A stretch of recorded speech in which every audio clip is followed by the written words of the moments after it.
game week 5. This is the match day 5 of football where we saw some crackling football. Like Martin Scorsese says, this is cinema template which is an understatement to this week's football matches that went through. So let's, without much further ado, let's get on with our podcast. So we have a new entrant at our podcast today. So he's Ajay. He's diehard Newcastle United fan. So Ajay, so welcome to the podcast, and we hope you will be a regular member at our podcast. So what from where did your love for Newcastle originated? Like how much do you dread the Tyne-Wear Derby, and how much do you hate Sunderland? Like brief us upon that. Firstly, thank you so much for having me on the show, Charlie. I want to say I'd like to be a regular because I anyway kind of consume and talk a lot of football content. Great. So that this is going to be another avenue. I'm more than looking forward to it. Right. I want to say, as with all Asian or / Indian fans, I started out as a Manchester United fan in the 90s. Right, and I kind of followed them for a couple of years. I think that was my introduction into the Premier League and football as general. Okay. But slowly, as time grew, I kind of fell out of love for it. So I started following this club called Newcastle United since 2000, 2001, or even earlier. So Alan Shearer is my hero. Wow. So is Bobby Robson. I started following the club in the early 2000s. I want to say very active in the global forums. I want to say I think Newcastle is. I think I live, breathe. What do you call it? Talk Newcastle like it's my home, right? Great. I've learned later that I share my birthday with the club.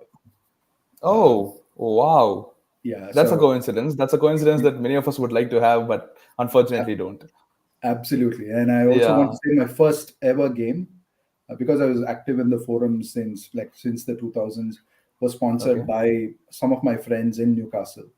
So they bought me a ticket for the Sunderland Newcastle derby in 2014. So that was my first game ever in St. James's, and since then I keep visiting there. But like I said, it's like Newcastle. Like, ask anybody that knows me, they'll say Newcastle is my home. It's almost my home. So what was the result of that day, bro? Yeah. What's that? What was the result on that day? Yeah. We lost 0-1. So since then, I've been to 19 games. So out of the 19 games, we've lost 17, drew 1, won 1. So all of my friends now deter me coming from visiting the games. I'm going to, interestingly enough, going to the City game this weekend. And this is going to be my wife's first game at. I want to say we've visited a few. What do you call it? Friendlies, but this is going to be her first Premier League game, so she's already dreading the result. Whether it's going to be a 3-0 thrashing or final thrashing, or is it going to be a surprise 1-0 win for the Magpies? So I'm really jealous of you that your first game was your home club's derby game. So that is some like Liverpool versus Manchester United is one game that like profanity aside, that's my wet dream. So sort of that. So that's a game. It's okay. Have you seen that picture of somebody punching the horse? Yeah. Newcastle fan punching the horse. I was there on the Gallagate when that happened. And that day we had about 150 arrests in the city. Wow. Shit. That must have been great. That must have been grave. Yeah. Mad atmosphere. Sure. So superb. Thank you very much for the introduction, Ajay. Like as I said before, we really hope you will be a regular on this podcast. So without much further ado, let's get on with our agenda today. So we'll be discussing all the important matches that transpired through this weekend. So first off, we are going to discuss about Liverpool's routine win over who was it against? I mean, Bournemouth. Yeah, what club? It's your club, bro. What, bro? How are you forgetting this? It was such a routine win that I even forgot the football club that I played for. Okay, we won 2-0, which we did 2-1 against Brentford. I'm almost inclined to say it was Nottingham Forest. So you. Yeah. That's good. Okay, so like 3-0 win against Manchester United, and again a 3-0 routine win against Bournemouth. So I wasn't surprised, and I wasn't routine win. So Arvind, how do you feel about the win, and how was the match today? How was the match? Good. this is the response I wanted from my club.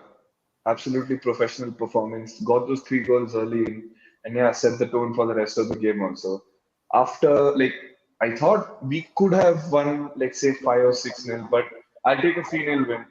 But yeah, so overall, I'm very happy about the performance considering the fact that we suffered a shock defeat to Nottingham Forest last week, Yeah. which was highly unexpected. But yeah, the last 2 games, Liverpool have come back well and shown that, yeah, they still have the capability to put in a stream of decent results when they suffer a minor setback. So yeah, all good and pretty happy with the way Slots managing the team. Yeah. So like, what's my view was in spite of us like hitting like 3 goals in the first half itself against Bournemouth and us failing to capitalize on our strong foundation in the second half, I was literally like mesmerized by this Luis Diaz masterclass where he literally looks like an reincarnation of Sadio Mane who just left us. Okay, so like I hope Diaz carries on with this form. So he has I think 5 goals in 5 games, and Yeah. he's literally making everyone heed their words and as to I what everybody. Yes, Ajay. So Now, I wanted to say you say it's Sadio Mane, but I'm also yeah. almost inclined to say it is more Salah than Sadio Mane. All right, Oh, the way in which he's actually kind of approached space and he's being greedy about taking shots is yeah, something that we have seen with Salah. So it's almost like Salah now has active competition on the other wing too. It's not like earlier where he was almost expected to be fed. So he goes into the final third, and he will almost kind of look for a ball now. He used to be the yeah, creaser, right? Now he has competition on the other side too, and that I want to say that Trent is playing on the other side, so it makes it natural for them to switch the ball from the right into the left, and yes, that is where I think you're seeing these patterns evolve, Ex- where Diaz is exactly. becoming more effective. Exactly. Speaking of patterns, like we all know this pattern where Van Dijk passes to Salah. This centre back to Salah pass where he like jots in the like right to left Arjen Robben's goal into the net against Chelsea, and we've seen many goals like that. I So think you call I it Salah's goal now. It's yeah. no longer Arjen Robben's Yeah, goal. it's Salah goal. It's a Salah-esque goal. So I am seeing a typical movement or a typical pattern now evolving from Ibrahima Konate to Luis Diaz, similar to Virgil van Dijk to Salah. So that is the kind of pattern that I'm seeing right now, and I hope that pattern carries on forward and Luis Diaz capitalizes on the through balls and the passes that many of his teammates, like Trent, who supply him. So yes. So yeah, that's much about the Liverpool game, I'll which ask you one question, bro. Sorry to yeah, cut you off. not a problem. Trent has 100 goals and assists in all competitions now for Liverpool. Yes, yes. So, what do you say about that? And I are mean, you happy with that? And do you think? See, give you my opinion. I think Trent is the best right back in the league. He's above Reece James, above Walker, above Ben White. For me, I want to hear it from a Liverpool fan. yeah. So, like me and Arvind can concur to the same fact. Like Trent, not only is the best right back in the Premier League, he's right now the best right back in the entire world. I mean, no one can defer that opinion. 100 goals and assists at the age of 25 as a right back is no joke, mate. I Like it agree. is one of it's like a legendary stat. It's a kind of a stat that Lamine Yamal has the goals and assist statistics at the age of 17.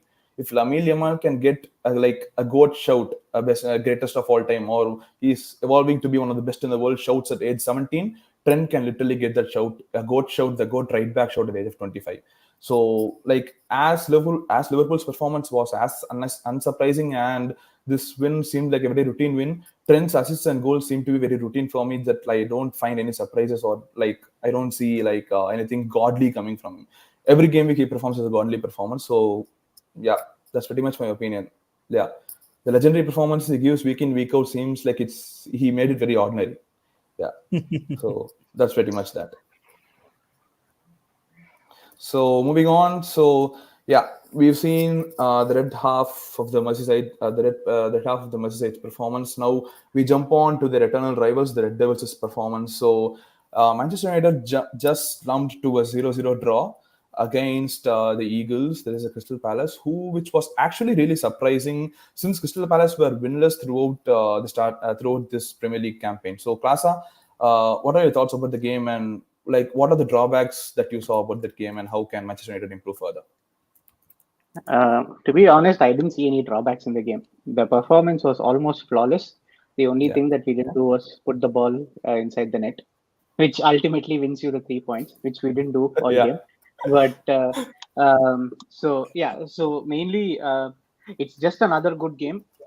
After the Liverpool debacle, I would say like we have consistently been better. As I said the previous Yeah. stream as well, we had an amazing transfer window. Like Ineos left no stone unturned, and we covered every gap that was needed. Ericsson looks like a new signing right now, completely. Exactly. Like he has played 3 games this week, and at this rate, I would even say Ericsson has put himself into the starting 11 over Bruno, because Ericsson created more chances against Palace than Bruno, Yes. even though Bruno was playing advanced. So Ericsson brings that calmness uh, on the pitch when he is not being pressed or he is not expected to cover too much ground. Like if you give him time on the ball, he just can dictate the tempo of the game completely. Him alongside with Mainu, as much as I thought that it kind of diminishes Mainu's game because he has to then cover more ground and cover any lapses or lost balls which are done by Bruno and Ericsson. As you know, Bruno lost 34 times possession over the Yeah. game, Crazy but stat. that's Yeah. that's that's what his game is all about. He's high risk, high reward. So you cannot question that. But yeah, right now, if you see, we are just seeing good performances. And right now, with Europe on Wednesday, I think if we win that game, I think Ten Hag will go again with a very strong team. He wouldn't want to start the European campaign with a rotated side, so he'll play again the main team, and he'll probably try to get a win. And then if we beat Spurs in the weekend, I think our season starts from then on. Yeah. So, Klasa, like speaking about the Spurs game, so Spurs, I think they lost just trailing with a 1 goal against Arsenal, and they also look pretty much strong, adding to the striking option that is Dominic Solanke, and with Brennan Johnson also fighting on all cylinders. And like he has just 1 goal throughout the campaign, but like his performances look really good. So, how do you see the threat of Brennan Johnson, Dominic Solanke, and co against you guys coming the weekend? I think that's where the signings this year have been very good. So Yeah. if we look at the side right now, Dallo looks amazing, even though he's playing on his like unnatural position. He's a right back, but he's playing left back, and he's in him and Mazraoui are knowing exactly when to invert and when to stay wide, which is actually a very good facet which we did not have before. Because we did have it with Luke Shaw, but Luke Shaw is injured like 30 games a season. He plays 8 games at max. He's like the Abu Dhabi of Arsenal, but Where is Tyrell Malacia? Tyrell Malaysia is going to be back soon, so we are equally excited to when see him. when is that? He will be back in a month or so. But yeah, Oh. like Mazra is genuinely for 15 million. I think he's amazing as a right back. Like no show off, but he had his transfer confirmed on Tuesday. He Yeah. had his medical on Wednesday, trained on Thursday, and he played on Friday for the Fulham game when I went for that opener.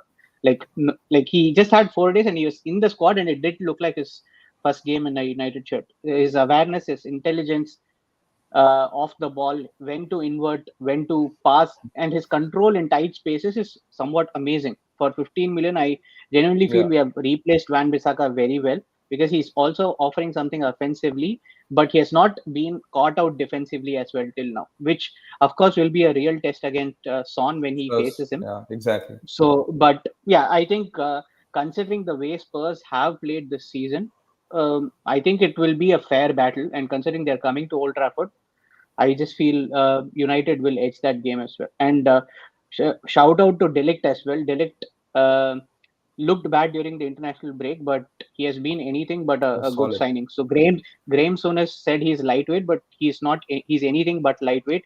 He's offering us something on set piece duty. He looks Yeah. like a clear leader, and he made Lisandro Martinez look like somewhat an okay player when they played next to each other against Palace as well. I mean, And speaking of, also Mhm. another thing is Yeah, yeah, yeah. Xerxes has missed a lot of chances, but I am so glad that we made the Xerxes signing right now, because when he plays on the pitch, there's a clear difference. Because even if you see the stat, when Xerxes was on the pitch, the heat map or the attack map was throughout the center and Center throughout half. the wings as well. Yes. Whereas when Xerxes left, it was all Bruno spraying wide passes here and there and losing balls. So you clearly see the link up play that Xerxes brings and how he can influence or bring more of Garnacho or a Rashford or an Amad Diallo into the game. It's now up to the wingers for them to score. They need to kind of get running and start scoring more. But once that happens, I think we will see a complete United. And also another thing is we have all the injured players back. Luke Shaw is going to be back. Mount is back now. Hoyland is back. Malaysia will also be back. So we'll have a complete squad for the first time since 2022 end season. So which has never happened last year. And if that happens, I think it will be fine. Yeah. What about Euro, bro? Euro is still injured. He'll be back by November, but No, I don't like, think at this rate he will even get into the squad because like if they continue the way that they are performing, Euro is still like a developmental player, right? He 18 has years the world old. at his he still has the world at his feet, so he's more of a first choice, like after first choice sub basically. So he'll be the third choice center back in total. That will be better when we are playing three at the back. Euro can also play right back at times, so he's not going to start 40 games this year. So he's more of a case like Saliba, who took 2 years after signing to Arsenal to become the player that he is right now. So Euro is not going to set the world on fire right now. He's more of a player for 2025 or 2026. I think that's like the kind of signings that you've done also, right? Like none of these people directly go into the team, and it's not like you've gotten Champions League exactly level players, rated right? defenders and already, midfielders. you're buying players, or I think that is the model with which what do you call it? Ratcliffe wants to operate, right? Which is in terms of buying players with higher ceiling, as opposed to buying players with immediate response or immediate reward, which is what the erstwhile ownership used to do. But I think just my thought, Bharat, I think you feel free to disregard it. But what I was thinking is Anything. that most of the games that you've done, or I think that the last 3 games where you've won, you've just been doing the basics. Or I want to say 2 games that you won, and I think 1 is a draw, right? Southampton, Barnsley, and this one here against Crystal Palace. You've just been doing the basics, right? And that's it seems to be a big win in the eyes of the supporters. Almost shows how low the standards dropped last season, where people are celebrating basic passes or basic stuff like someone like Mazraoui is doing. Yeah, right. Like again, he's been doing a great job in terms of getting himself integrated. But it's not like it's not like like somebody's turned up and started scoring 10, 15, 16 goals, or somebody's turned up and put 9 on 10s, right? We are gotten to a stage where just 6s and 7s on 10 is almost becoming, oh wow, they're doing basics right. That's something for us to celebrate. And that's where I think how your season goes this season, how your season goes will entirely depend on someone like Erik ten Hag, because it's only the game against Crystal Palace that I've actually seen them outmaster the opponent in terms of tactics. Outclassing the opponent in terms of tactics, Yeah, because Crystal Palace likes to kind of let the opposite team have the ball. And I think they don't press, bro. They don't press, and they play a mid-block. Correct. And no, they press hard. To be honest, they are the masters of the press per Pep, right? Which is the case. They kind of hurry opponents like crazy. And Bruno misplacing 30 odd passes is everybody that plays against Crystal Palace, because anybody that has time on the ball, you will not have more than 2 seconds, because they have a a hexagon press, right? Which is very different than what you're seeing in the English game. So in that sense, you let them have the ball, all right, and you kind of pressure them to make the mistakes, as opposed to what they are used to, where opponents turn up at their place thinking, oh, we can play through their press, where you just let them have the ball and press aggressively.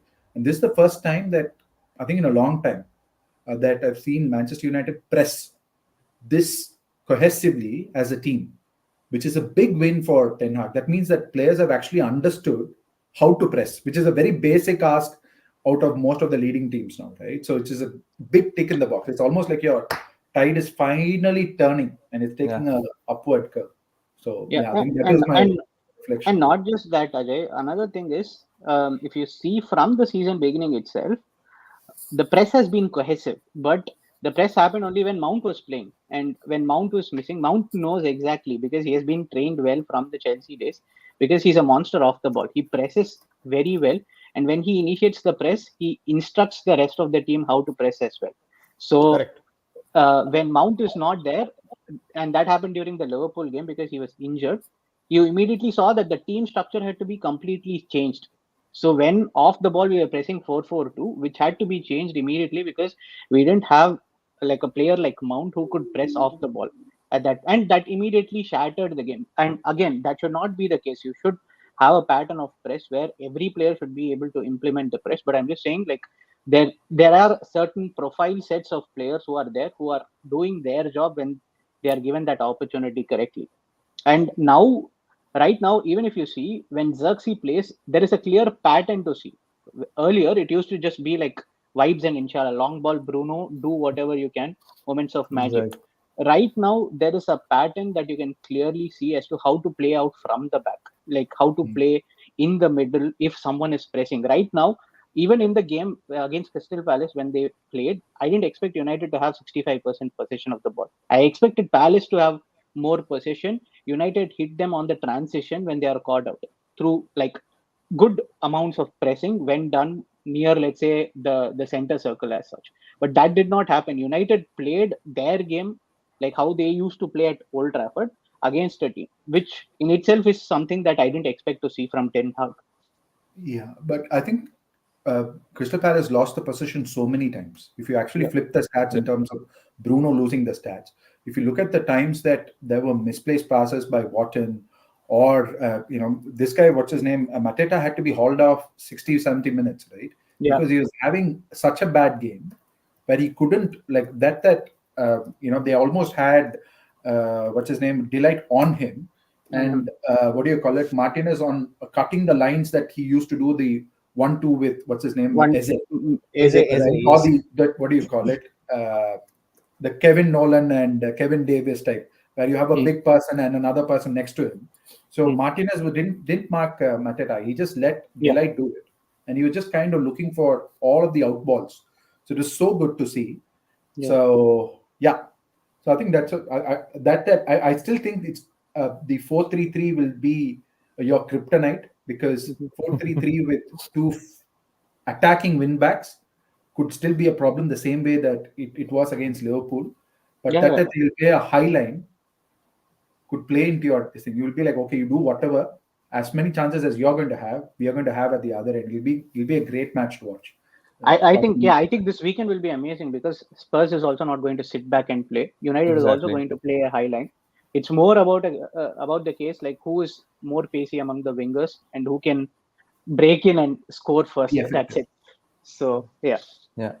Superb. Flawless analysis by debutant here, Rajay and Klasa as usual. So just my 2 cents on the Man United part.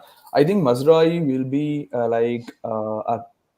Federico Chiesa-esque signing for Manchester United down the line in this season. Like just they signed for Mazraoui for $50 million, just like Chiesa was signed for $30 million.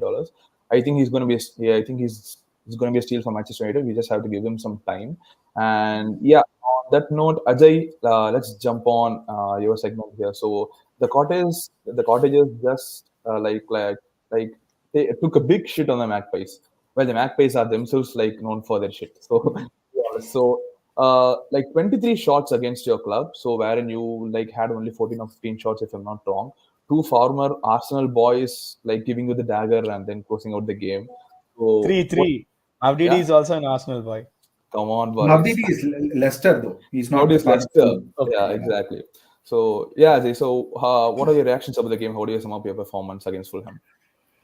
I only want to say this, right? It's not that Arsenal put in the dagger, or any of the Arsenal former boys put in the dagger.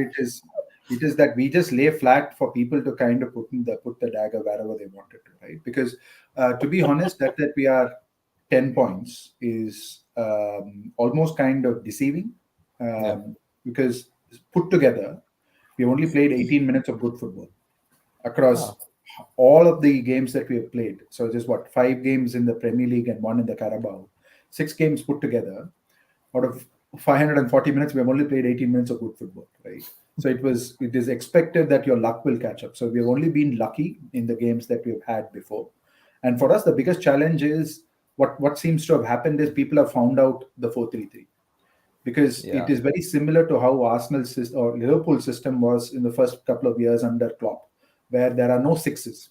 Everybody is an 8, right? Where everybody, it's just, what do you call it? Joel Linton attacks the left, mid, this thing.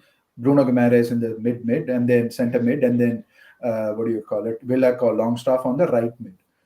Nobody then has a clear role on who then attacks the space just outside our defensive box, which is where we are getting exploited every single game. You play that Fulham game for another, what do you call it? Another 2 halves. We would have still been exploited time and again, because what they're doing is just overloading on the width and then cutting back into the edge of the box, which is a continuous pattern. Anybody that is, an offensive midfielder or a number 10, right, like what we typically call, will have a lot of joy playing against us because nobody tracks you. All right, so that is our biggest. Everybody is just physical, and I think nobody has that, how to say it, Kyle Walker-esque or Trent-esque pace to catch those offensive attackers when they're not necessarily. Tino Livramento is just as fast as anybody, right? But it's just that the way in which we are building things up has been found out. That's the only thing. It's not that Eddie Howe has done anything different to what he did 2 years ago, or the players are playing anything differently. It's just that, people will find you out, right? If you play the same pattern over and over again, they'll be, these are the spaces where you have gaps, and that's how it's, this is been. It's probably good because Eddie Howe is now literally forced to do an evolution of his tactics, right? And I'm only interested to see how he will evolve. Ajay bro, I wanted to ask you one thing. Bruno Guimaraes is a box-to-box, right?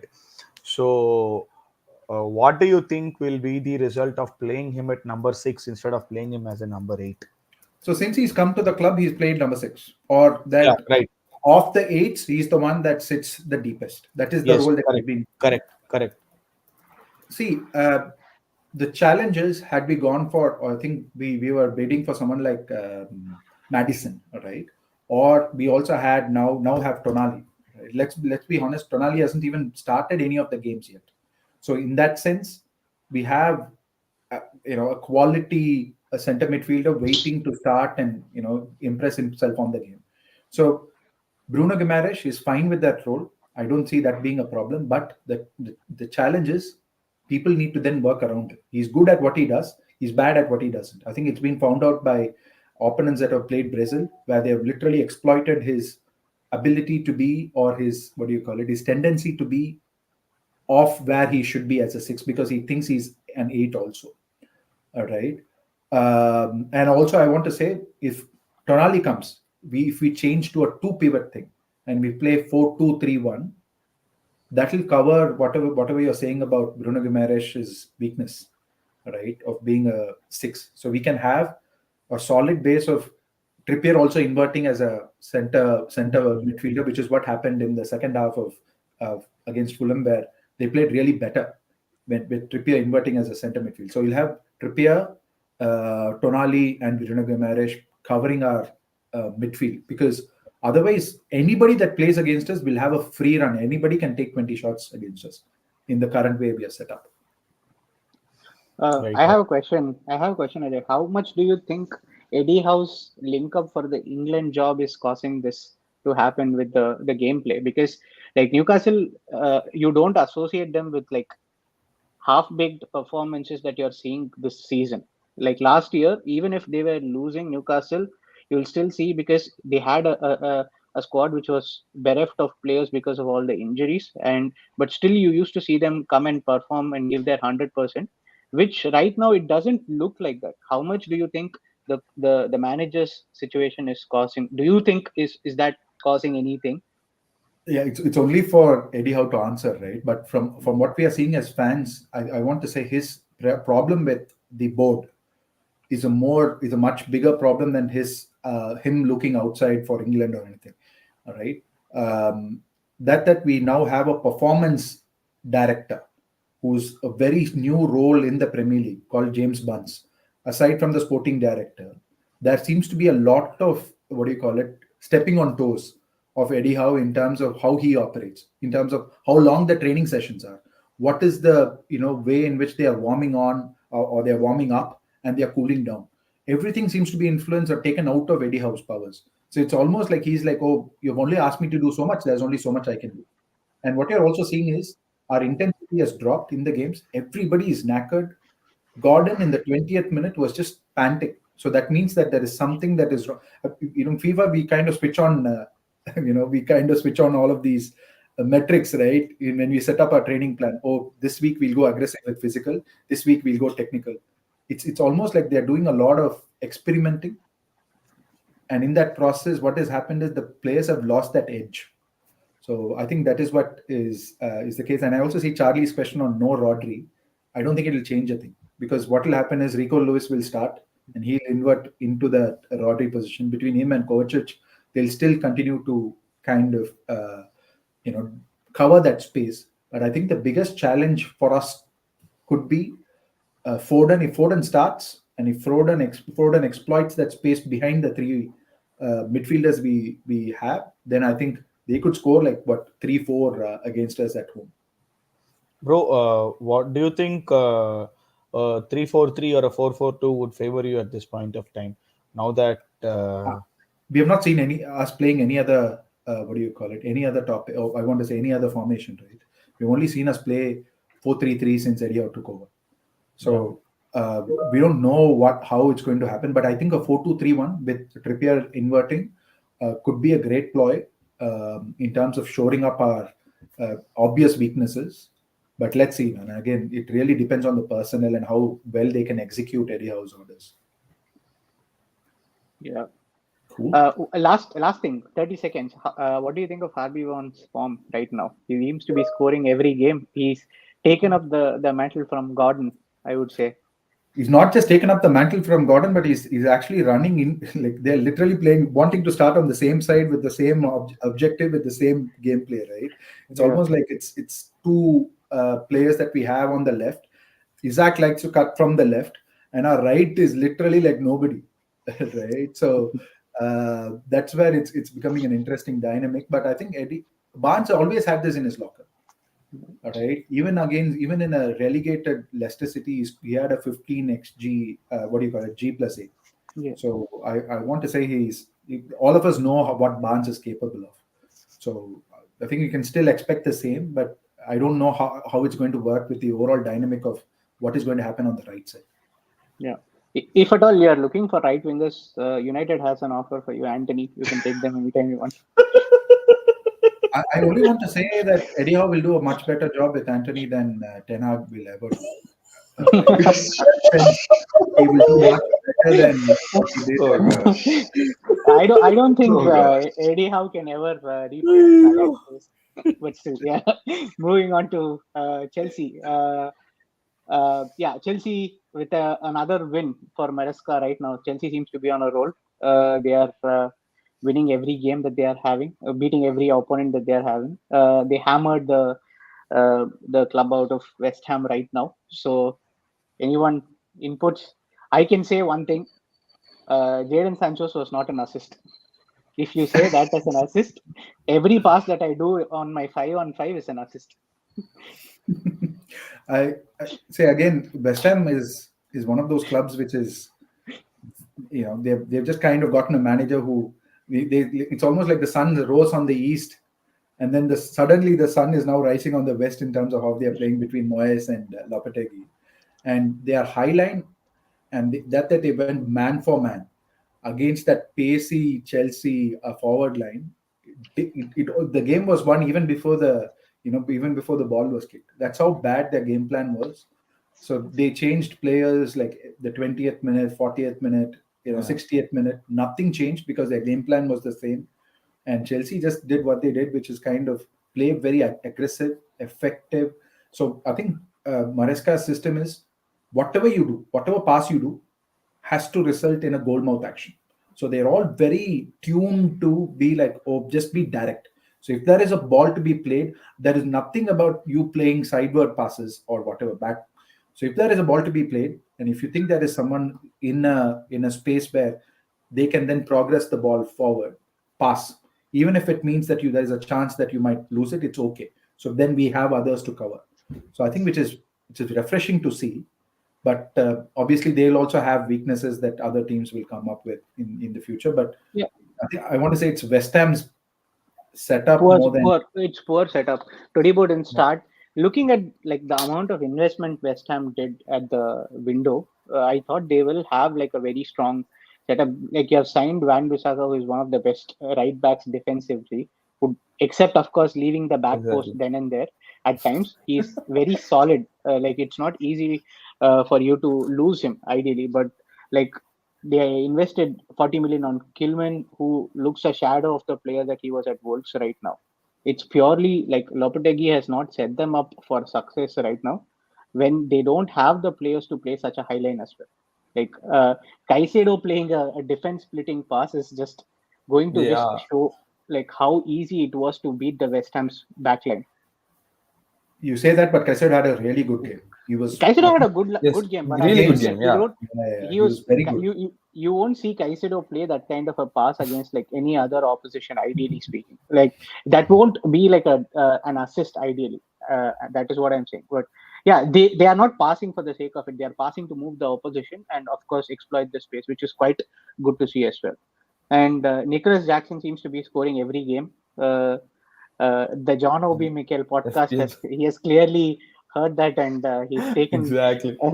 good feedback from I that. mean, it was this West Ham game that we actually saw how Saicedo and Enzo can partner up as a pivot and then like capitalize on the opponent's mistakes and then like operate as efficiently as they can, which actually made Nicholas Jackson and Cole Palmer very efficient as they can. Like I saw the game like that as like West Ham were really poor as they were set up also poorly, like Plaza said, but it was the pivot that worked so efficiently in this game that actually they won the game very effortlessly. So that was and my 2 cents. and West Ham was playing one on what do you call it, man? Man to Literally man playing. marking, yeah. Yeah, they Yeah, were doing man That marking doesn't. against players like that defensive midfielder that they hauled off in the 25th minute. He was Suchet, asked to Suchet. mark. No. Susha came in. Oh, no, okay. The guy that Guido they bought. Rodriguez. Rodriguez. Guido Rodriguez is actually very decent, but he was asked to man mark Jackson, and Jackson is runs twice as fast as Guido. Yeah. Right? Exactly. Man But marking is lore of the past these days. It doesn't work in English football. it's also really good to see like Maresca has come and put a stamp saying like these are my players and these are the players that are going to play in this position as well because they have almost a squad which has 100 players almost by the number of people that they have signed. So, but clearly coming in and saying like Sancho is going to play on left, Neto is going to play on right with Madueke, and saying like Palmer is going to play centrally, and Nkunku and Jackson are for forward. It's just like completely coming in and saying these are my players and these are the only players who are going to play, kind of setting the expectations for others as well. To say like you're not going to get any more chances even if you are signed. Another theme which I saw with Chelsea's performance is a very fast start in both the halves. So I think within the first 10 minutes of each half, Chelsea scored their first and third goals Yeah, respectively. exactly. And it's very imperative to start fast in grounds like West Ham Stadium because once you keep the crowd quiet, you can just control the game and absolutely demolish them.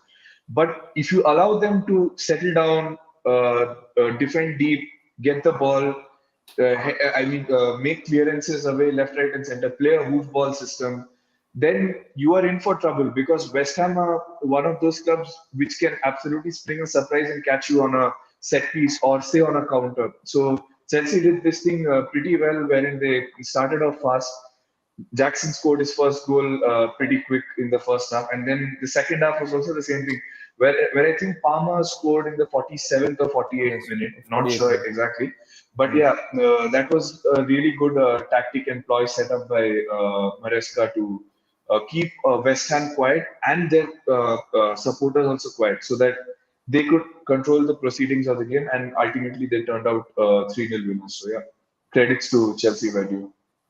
Man, it's like speaking of places to like speaking of places like hell to play, St James's Park is really one hell of a place to play. Yeah, exactly. Like if And if you sit back and allow them to pounce on you, right, they'll punish you like left, right, You and say center. that, and City will come to our ground this weekend and give us a schooling on how to play football. But yeah, let's see. Exactly. Bernardo Silva will smash in 2 goals unannounced.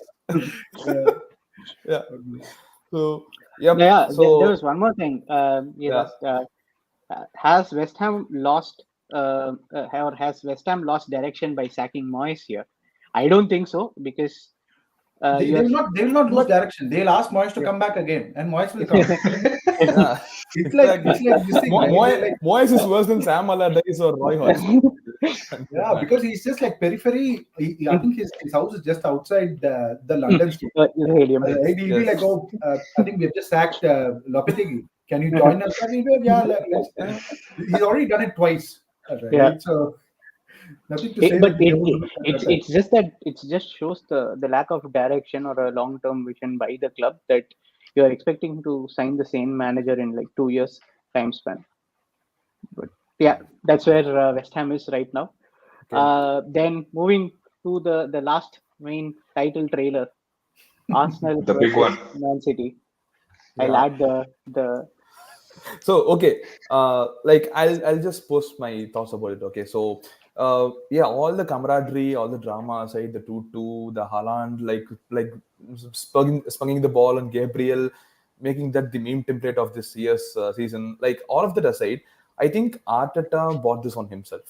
Okay, so like when you lose a player like Leandro Trossard at like 60 or 70, I think 60 or 70-minute mark through a 46 minutes. Yeah, 46. 48 In the first half, 48, yeah. 49. Sorry. Yeah, and in the first half itself, and then you have to play the rest of the game with 10 men. And when an opponent like Manchester City are trailing against you, you don't sit back and then enjoy them coming against you and pouncing on them for the rest of the 45 minutes. And that too with a team with horsepower such as Bernardo Silva, Haaland, De Bruyne, Foden, and all these with the team such as this high credibility and this horsepower. They'll obviously pounce on you, and they're going to obviously score a goal if you put a low block. It's going to come sooner or later. I was literally like guessing with my brother whether it's going to be in the 70th minute, 80th minute, or is it going to be a last second dagger in the hearts of the Gunners. That's the guesses that I was taking. And to be honest, after the John Stones goal went in, I literally wasn't surprised even remotely. It was all a matter of when, not an if. So that was my closing thoughts on the game. And yeah, the quorum, guys, carry on. Yeah, see, I'll tell you, bro. See, Arteta opted for a low block against Manchester City. All that is fine. See, when you have a defense like that, it is, see, what I see here is Arteta trusts his defense and backs them to the hilt. Okay, if they are able to defend for 52 minutes with one man less, I mean, it's a fantastic job that Arsenal's defense has come, and I mean, it's how far Arsenal's defense has come in this journey, and it is a fantastic job they have pulled off. And it is the firm belief that Arteta has in his defense that we are not going to concede goals, we are not going to let them have a sniff at our goal, and that was pretty much what we did for 52 minutes, barring that last second head loss, or else we would have definitely gone with 3 points. So yeah. That is how I see it. I mean, if we have seen our defense, I mean, we don't have a Martin Odegaard. We are already down to 10 men. And, to put in such a shift, to put in such a performance at the home of the champions. And, I mean, I'll be very honest with you. City were celebrating that draw like as if they won. And they won against 10 men. So, if Arsenal can do that at an away ground and, at such a tough away ground where they have never won in the last 10, 12, 15 years again. 10 years, I guess. 2015 was the last time we won there. Okay. So at that time, Arteta was captain. He was player. Now he's the manager. He's able to do that. And I mean, he literally had, I'll be very honest with you. I'll be very open in this podcast. I'll say Arteta had Pep shit his pants this time around. And I'm proud of my boys. I'm proud of Arteta for that. Definitely. Yes. I go ahead. Aravind, do you want to add something? Yeah, so basically what I feel is City, when they face the big guns, they always look for a draw or some way not to lose, because they have this confidence that, okay, we may drop points against the big ones, but we know that the other big teams will drop points against some mid-table club like how we did against Crystal Palace last time in the Premier League, or how we lost points against Nottingham Forest. So City basically have this belief that okay, we are going to drop points against the big clubs, but we're going to absolutely smash and win against all the small clubs and the mid-table clubs. So that's the belief City have when going into these title races. Now, for Arsenal to run City even more closer to the league, or even potentially win the league, I feel that Arsenal have to start winning these games against, say, a Brighton or say Crystal Palace. Crystal Palace, they've had their number in the last few seasons, or say like an Everton away from home. They need to start winning these games so that they can put more pressure on City. And the more pressure you put on City, Pep will lose his head. It's simple as that. So yeah, it all depends on how Arsenal play against the mid-table clubs and also the lower league oppositions. Yeah, bro, fair point. Fair point. See, last year we won against Everton at Goodison Park. We won against Crystal Palace at Selhurst Park. The Almost games that crashed them. cost us. Final 6-0, right? See, It kind of yeah, came we in crashed. the run where I think January, the only teams that Arsenal lost to last year was Unai Emery. Newcastle, Unai Aston Emery, Villa, Fulham, and that's what Newcastle, Aston Villa, Fulham, and that's it. you We didn't didn't. lose to City. You didn't lose to City. You No, we drew didn't lose and to won. City. We didn't lose to Yeah. Liverpool. Yeah, we didn't lose to Chelsea. Yeah, we lost 1-0 Newcastle. We lost 2 games to Unai Aston Emery Villa. at Aston Villa, and we lost 1 against Fulham away Fulham. from home. Yeah, that and we lost only 5 games in total. Yeah, that is score here. No, I just One want to more say game we that lost, bro. I don't remember exactly which one. No, I We think lost they drew. 5 games. They We drew. drew West 5 Ham, games. you guys lost to West Ham Yeah, we lost to West Ham at at home. Emirates. Yeah, at Emirates. Yeah. So yeah, I mean, see, and we went to London Stadium. We thrashed them 6-0, and we lost 1-0 to Newcastle at St James Park. We won 4-1 at the Emirates. The only bogey team for us last year was Aston Villa, and I'll be very honest, Emery's tactics worked out big time last time in both the games. and it And almost this worked out time, this time also. It is just that but Watkins still he kind of lost forgot 2-0. how So I to mean, shoot. I'll take the 3 points and move. And yeah, bro, see, I'll tell you one thing. From the last 2 seasons, what I've been observing a lot with Arsenal is our set piece game has become very much strong and has become very much on point. Like, and Arteta has made set pieces as our daily bread and butter. Like, even if you go into the Emirates, dressing rooms, right? There are anagrams, and in some anagrams, S stands for set pieces. So he views them as a majority of teams consider set piece goals as bonuses, but for Arteta, it's like no, set pieces goals are a necessity. And come on, we have had what 4-5 four set pieces goals in 5 games. Yeah, one against City, one against Spurs, one against Aston Villa. Yeah, we have had 3 set pieces goals in 5 games. Last That's year, it. But one thing, sorry to cut there, but do you genuinely feel? This is just coming from a person who has seen teams win, who has seen Stoke City and all of those teams, West Brom.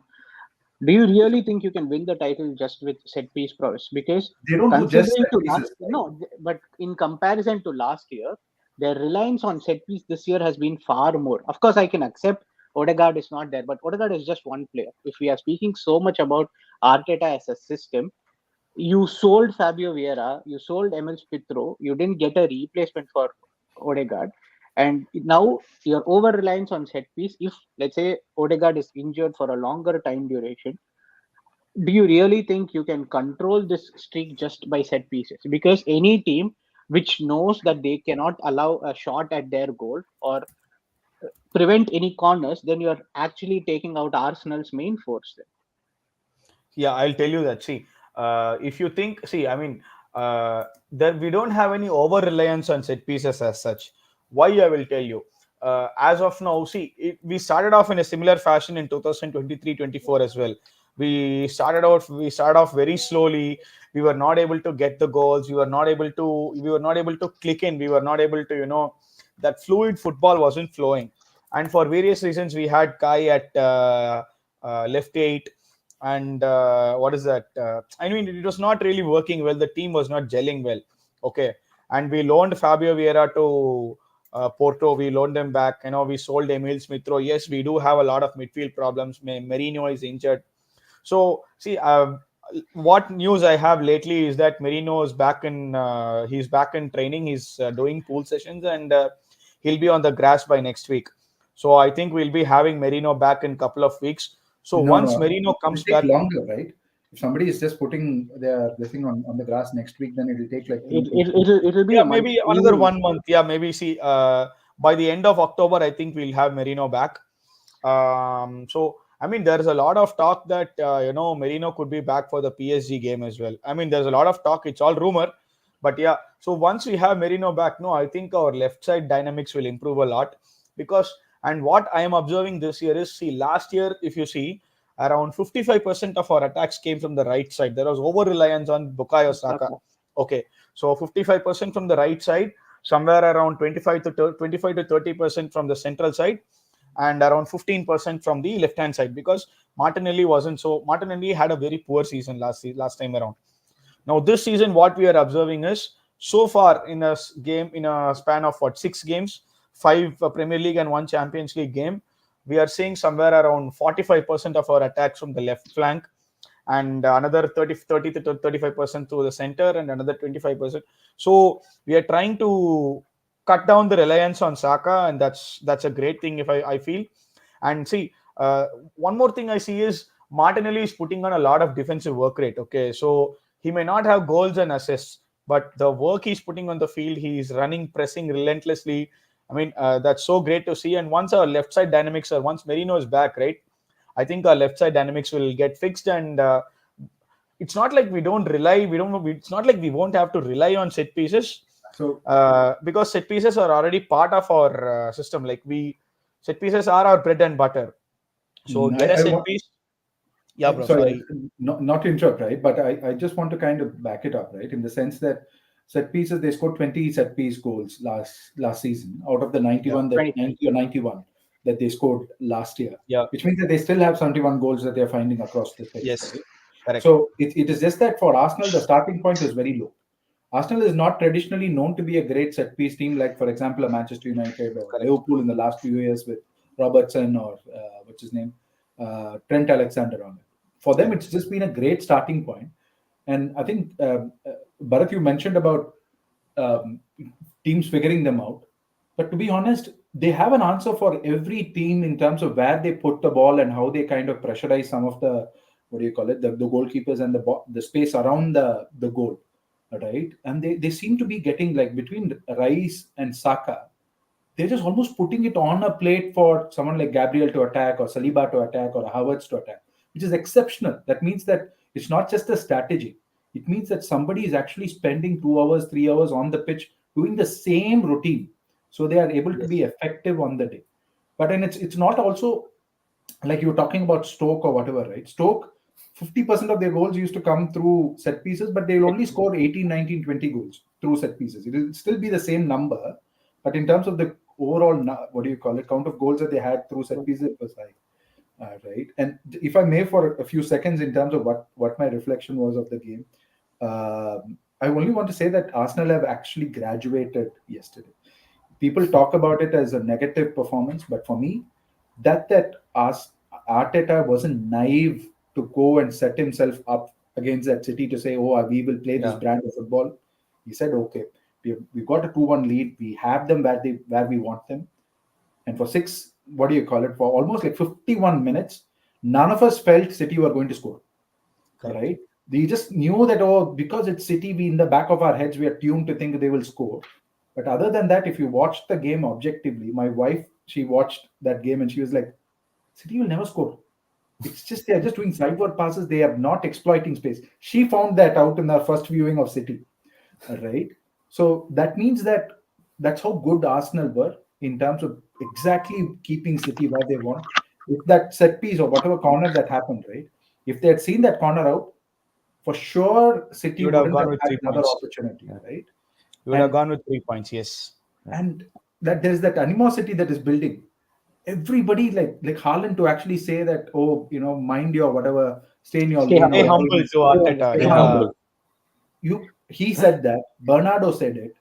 Somebody else in the Rodri said it in the this thing. Yeah, pre-match. Why? Yes. So everybody is almost saying it from the same hymn sheet. It's almost like they want to derail Arsenal.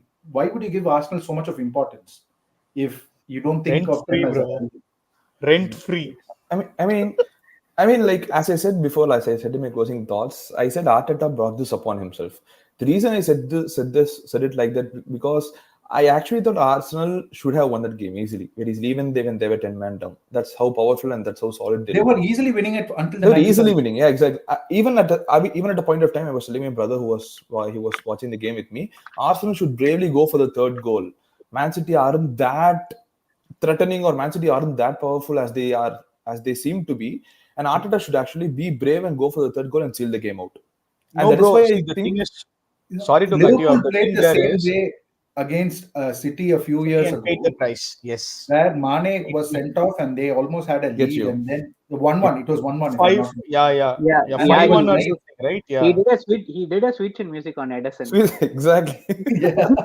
Exactly. I mean, you can't do that, bro. Like, 5-1. Yes. You can't do that. I mean, Trossard just did a bum push, man. Sadio Mane did something like WWE move. No, but the thing is, yesterday it was a game which we can say is among the two best teams in the Premier League, but it didn't have the quality of the two best teams. Like we have seen City and Liverpool play before. The two goals scored by Arsenal were one from Calafiori, which again was a referee mistake. As that's much as no. That's a rocket. It was a rocket. I'm not denying it. It was an amazing goal to see. But it was as a neutral to point out, Kyle Walker was called in by the referee and he was not given the time to even head back before the referee blew the whistle, and he was out of position when the goal happened. And they did complain about that, which was very clear and evident to see in the replays as well. And also the other one, set piece, it was just evident. It was a matter of time. The more set pieces City was conceding, was just a matter of time. The first set piece, which Gabriel took a header and missed, I think it was Savinho who missed on Gabriel. Yes, Savinho was marking Gabriel. Savinho and then the next one, Walker went and Walker tried to tickle him. Walker tried to tickle him and paid the price. It was so enjoyable to watch. I enjoyed it. It was. And just people have the gall and the audacity to compare Walker to Trent. Classic, carry on. Yeah. No, Walker had a very bad game, and actually, apart from the goal, Calafiori also had a somewhat a bad game. It was not a perfect game. Savinho was amazing in the first half. He was having his number, to be very honest, from the game. Like he was taking Calafiori left, right, center, wherever he was wanting. Savinho had an amazing first half, but as soon as the game went off, I was surprised because the biggest loser of the game was actually Pep, because Pep could have won the game in the second half if he had wanted. His substitutions were delayed. He took an eternity to bring on Foden. Foden should have been there from the 45th minute as soon as the game started. It might be fitness related, but if Pep really wanted the title, he would have brought in Foden at the 45th minute, because Foden could have easily exploited the right half space just before the D box and exploited, and like he's the only one who has the best shot if De Bruyne is not playing. And Correct. He didn't bring, and then Grealish, he didn't bring, because Doku was doubled down by both Timber and Havertz at the same time. Both of those people did not complete a pass, but they made sure that Doku could not complete a cross throughout the second half. And his substitutions were so delayed, it looked as if Pep was not interested in winning the game. He was playing for a draw. Of course, this will be one of the best title races ever, because I don't think Liverpool are going to go anywhere from this title race. I think like the last season, they'll go until February, March. And that all the teams are now in the top 10, 15 can beat anybody on their day, right? Yes. It just makes for it won't be the 90 versus 90. It will be the 80s or whatever. But it'll be a great race between, I think, Arsenal and City. But I think Arsenal will win it. Yeah. Yep. Superb analysis on that game, the quorum, gentlemen. So closing out on that. So let's hope whether it's going to be a 2-horse title race or it's going to be a 3-horse title race between Arsenal, City and hopefully Liverpool, given that every manager and every team is being welcomed into the Orange Dot Penitentiary. Okay, so yeah, okay, so yeah, Wait, so wait, on that, wasn't Arnes not welcomed into the No. penitentiary? I mean, as I said in my captions before, even lions get injured now and then. Plus that. Okay, so yeah, closing out on that, I hope the next game week's Manchester United versus Spurs game is as entertaining as the Arsenal versus City game. Really looking forward to that. So, superb episode, guys. Thank you very much for joining today, and see you all next week. Thank you. Thank you so Bye-bye. much, everyone. Thank you. Bye.